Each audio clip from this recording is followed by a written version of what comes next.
If you want to learn how to raise miniature horses, then get How to Raise Miniature Horses, written by a person who has real-life experience growing up raising miniature horses. This is a guide on how to raise miniature horses.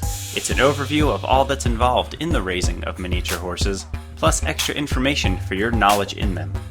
The methods expressed in this guide work for most miniature horse owners and breeders around the world.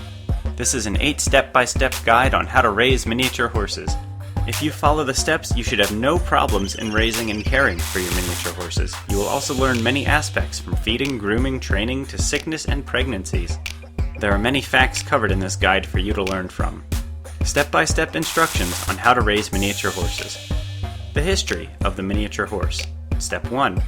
Knowing your miniature horse. Step 2. Feeding and grooming your horse.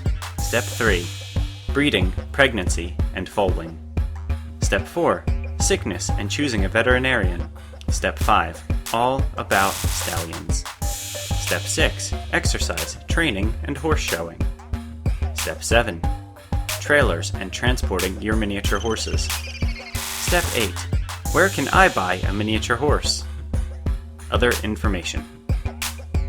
Click Buy Now to get it now.